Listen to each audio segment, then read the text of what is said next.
अगर तुम उनमें से हो जिनका 12th स्टैंडर्ड हो चुका है and they are waiting for their admissions, so this video is for you. So अभी मेरा फर्स्ट ईयर खत्म हो चुका है and I am waiting for my second year admissions. इसका मतलब ये है कि लास्ट ईयर मैं भी उसी पोजीशन में था जिस पोजीशन में अभी तुम हो। और आज मैं ऐसी 5 चीजें बताने जा रहा हूँ जो हर एक कॉलेज स्टूडेंट को करनी चाहिए जो अभी कॉलेज में जाने वाला है या फिर ऑलरेडी कॉलेज में है। ये कुछ चीजें हैं जो मैंने कॉलेज स्टार्ट होने के बहुत पहले से स्टार्ट कर दी है। So the first point is start documenting your life. मैं आपको एनकरेज नहीं कर रहा हूँ कि आप अपना यूट्यूब चैनल खोल ले या फिर इंस्टाग्राम पे आप पोस्ट करना स्टार्ट कर दे।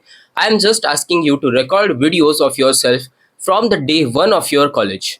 और बेहतर चीज हो सकती है कि आप कॉलेज स्टार्ट होने के पहले से ही आप वीडियोस रिकॉर्ड करना स्टार्ट कर दो ताकि आपको अपने बिहेवियर में या फिर अपने पर्सनालिटी में कुछ चेंजेस नोटिस हो सके। So why is it that documenting your life is so important? पहली चीज, आप कम्युनिकेशन स्किल सीखोगे। A lot of people are scared to talk in front of other people when they are in a crowd. आपको practice होगी कि आप camera के सामने आप जो अपनी फीलिंग्स है वो पुट आउट कर सके। आपका जो भी वीडियो रिकॉर्डिंग इंस्ट्रूमेंट है that is your best friend. Make that your best friend. आप अपनी सारी चीजें, अपने अंदर की बातें, जो बातें तुम अपनी फैमिली के सामने नहीं कर सकते वो सारी बातें तुम अपने कैमरा के सामने कर सकते हो and you will feel a lot free. और मुझे पर्सनली लगता है कि ये बेस्ट वे है अपनी लाइफ को, अपने दोस्तों को, अपनी फैमिली को मेमोरीज में प्रिजर्व करने के लिए। Now point number 2, start learning a new language. मैं पर्सनली कई सालों से जापानीज सीख रहा हूँ और मुझे लैंग्वेजेस सीखने में बहुत ज्यादा इंटरेस्ट है। और अगर आपके पास लैंग्वेजेस सीखने के लिए टाइम या पैसा नहीं है तो आई एडवाइस यू कि आप अपनी इंग्लिश को इम्प्रूव करें। मैं ये रियल वर्ल्ड एक्सपीरियंस के साथ बता रहा हूँ। जहाँ पे तुम जाने वाले हो कॉलेज में पढ़ने के लिए, वहाँ पे हो नहीं सकता कि आपके टीचर्स या फिर आपके जो मेंटर्स हैं उनको अच्छी इंग्लिश आती हो। May be they will talk in their own language, शायद हिंदी में बात करे, शायद मराठी में बात करे। तो ऐसे एनवायरमेंट में इंग्लिश को सीखना बहुत ज्यादा डिफिकल्ट हो जाता है। But it is more difficult when you are going to interviews और आपको वहां पे जाके आपको पता चलता है कि that you are not fluent in English. और अपनी इंग्लिश को बेहतर बनाने के लिए आई प्रिफर कि आप जाके कोई स्पोकन इंग्लिश का क्लास लगा लीजिए। But if that is not possible, you have YouTube, you have internet, you have all the amenities that you want.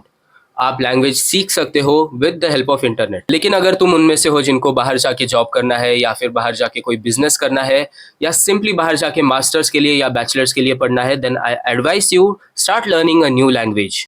Recent trends के हिसाब से स्विट्जरलैंड, सिंगापुर, जर्मनी, यूएस और नेदरलैंड्स, इन कंट्रीज में job market बहुत ज्यादा हाई है। So if you're someone that is targeting to go to these countries, you better start learning a new language. Point number 3, learn a skill that can generate you income. तो भाई college में जाने के बाद तुम पूरा दिन असाइनमेंट्स या फिर लेक्चर्स या फिर मस्ती तो करने नहीं वाले हो। At some point you will have some free time that you can invest in learning new skills. और मैं तुम्हें ये नहीं कह रहा कि तुम ये स्किल सीख के अपने फर्स्ट ईयर ऑफ कॉलेज में ही तुम अर्न करना स्टार्ट कर दो। If you are doing that then you are a great person. आप बहुत लकी हो कि आप फर्स्ट ईयर से ही अपना इनकम स्टार्ट कर रहे हो। But if you are not, ये स्किल्स आपको ओवर टाइम बिल्ड करनी है। By the time you are in your second year और third year you may start earning something. तो ये कुछ स्किल्स है जो तुम्हें अपनी लाइफ में हेल्प कर सकती है। Video editing, animation, web development और design, UI UX, content creation, sales और मार्केटिंग, वीडियोग्राफी और फोटोग्राफी। और इन सारी चीजों को जोड़ने वाला जो पॉइंट है उसे कहते हैं communication skills. Pick one of this skills या फिर जो भी आपको पसंद होगा, pick one skill and start investing your time in it. Because at the end of the day आपको भी कभी ना कभी लगेगा कि आप अपने पेरेंट्स पे कितना डिपेंड करते हो and you should start earning something of yourself. Maybe 500 रुपए महीना, लेकिन at least you will have the satisfaction of earning yourself. इससे तुम्हारी रियल वर्ल्ड स्किल्स बढ़ेंगी, तुम्हारा एक्सपीरियंस बढ़ेगा। In the future if you are going for job hunting और या फिर आप अपना बिजनेस सेटल कर रहे हो, these things will help you the most. अगर तुम्हें ये सारी चीजें भी इररिलेवेंट लगती है and if you are not ready to invest your time and money into these things, देन आप कुछ अलग चीजें कर सकते हो, जैसे छोटे बच्चों को ट्यूशन पढ़ाना, कई कैफेज में या रेस्टोरेंट्स में काम करना, जैसा कि मैंने अपने 18th बर्थडे के तुरंत बाद किया था। I was working in a cafe for 3 months और वो मेरे लाइफ के सबसे बेस्ट एक्सपीरियंस में से एक रहेंगे। इट्स नॉट पॉसिबल कि ऑल द टाइम आपको अच्छे ही लोग मिले, लेकिन you will learn something from every kind of person. Alright, point number 4, buy a good laptop man. मैं ये नहीं कह रहा कि आप अपने कॉलेज से स्टार्ट होते ही एक लैपटॉप खरीद लो, लेकिन इन द एंड आपको लैपटॉप तो लगने ही वाला है। Every student, every engineering student, may be आप कॉमर्स सीख लो या फिर कुछ अलग भी कर लो, लेकिन you will need a device that is a laptop. मेरी मम्मी ने मुझे ये लैपटॉप 2-3 महीने पहले खरीद के दिया and I am loving this laptop. और मैं अपनी सारी चीजें इसी पर करता हूँ। तुम अपने लैपटॉप पे graphic designing, motion designing, UI UX, web designing, video editing, ना जाने कितनी चीजें हैं जो तुम अपनी लैपटॉप पे कर सकते हो। Looking at the current trends, क्योंकि रैम का शॉर्टेज हो रहा है दुनिया में, तो लैपटॉप के प्राइसेस बहुत ज़्यादा बढ़ चुके हैं। So I suggest you that you buy a laptop that fits in your budget and please don't burn the pockets of your parents. लेकिन अगर तुम्हें उससे भी कोई फर्क नहीं पड़ता या फिर तुम्हारे पेरेंट्स तुम्हारे लिए लैपटॉप अफोर्ड कर सकते हैं, then I suggest you go for a MacBook.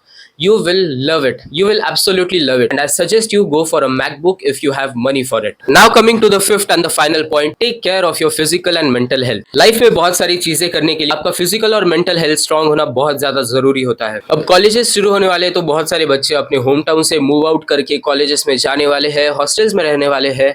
And I suggest one thing to them, to start working out. और मैं ये नहीं कह रहा कि जल्दी से जाके कोई जिम ज्वाइन कर लो। You can start working out from the home itself. कुछ बॉडी वेट पुशअप्स कर लो, पुलअप्स कर लो, स्क्वाट्स कर लो, जो भी बॉडी वेट एक्सरसाइजेस होते हैं उन्हें स्टार्ट कर दो। अगर ये भी नहीं करना तो सूर्य नमस्कार, योगा, ये सारी चीजें तुम कर सकते हो। लेकिन अगर तुम जिम और डाइट अफोर्ड कर सकते हो, then that's the best case you have. कोई अच्छा सा सस्ता सा जिम ज्वाइन कर लो। Start prioritising protein rich foods in your diet. अपनी मेंटल हेल्थ को ठीक करने के लिए I suggest you start taking walks, reading books, listening to podcasts that will maybe change your mindset. And if you find reading boring, तो जाके Spotify पे कुछ बुक्स के पॉडकास्ट सुनो या फिर उनके जो समरीज है उनको सुनो।